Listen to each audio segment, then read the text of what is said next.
Secrets of the Pink Kush by Billy Budd. The Great Flood. There are several different stories, and some people attempt to date these stories of a great flood to around 2400 BC. This is much too late for the flood, and the stories are not congruent at this juncture. We're going to look at some theories here and some actual documentation that's been handed down for thousands of years. First one is the Black Sea Deluge hypothesis. In 1997, Columbia University geologists William Ryan and Walter Pitman proposed that the Great Flood in the Middle East came about from rising water levels at the end of the last ice age about 7,000 years ago. The Black Sea was at this period a freshwater lake, and the lands around it were alluvial farmlands. When the glaciers of nearby Europe melted, the Mediterranean Sea overflowed with a force 200 times greater than that of Niagara Falls. This converted the Black Sea from freshwater to saltwater and flooded the entire valley area. The source for that is National Geographic. Now, I support this theory, except for the reasons stated, as the flooding was not a glacial melt. That had already occurred several thousand years earlier. There's been actually more recent archaeological evidence to suggest that the flood actually occurred around 5600 BC and was not naturally occurring at all, but man-made. It was not a myth. The Great Flood was not a myth at all. It really happened. Here's how it happened and why it happened. Okay, a tetraploid human being named Enlil and some other tetraploid humans created the flood for population control. There is enough evidence now to support the Great Flood in Mesopotamia about 5600 BC when the Bosphorus was breached. It was done by these tetraploid humans who were threatened by the normal diploid human beings. There were just too many. They were being overwhelmed. Anu was the sky god and the father of the Anunnaki giants, which we will refer to as tetraploid human beings. Enlil and Enki, both giants, were two of his sons. Now, there may be a daughter here as well, or Enki may be the daughter rather than son.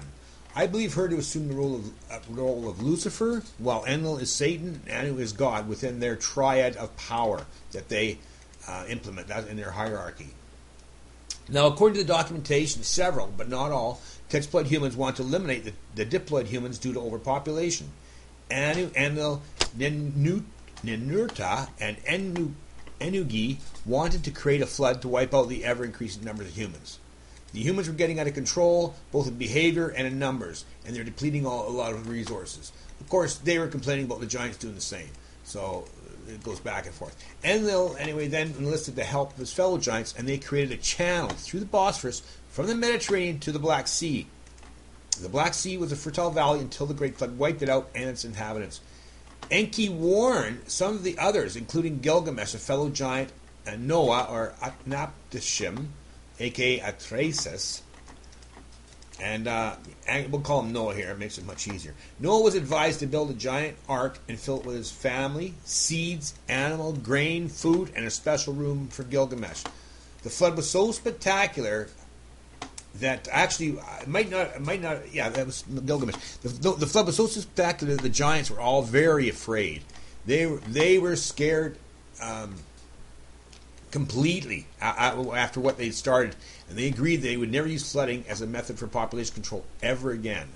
They told the humans that the rainbow was a sign of their promise, but they also said it would be fire next time, and they kept their promises. It was fire in Sodom and Gomorrah and in other Edomite cities that the giants wanted destroyed. The giants appeared to have lied about that, as they seemed to have flooded the area around Lake Titicaca after they set up in South America. I guess it was a different civilization, so that the promise of no more floods for population control did not apply to the Incas there. And by the way, the Incas support this theory. According to Incan legends, Tiwanaku was built by a race of giants whose fatherland had been destroyed in a great deluge that lasted for 2 months. Another thing to note here is that they use the word fatherland, which means they're probably not followers of Lucifer, but Adonai, or the right-hand path of God type of thing.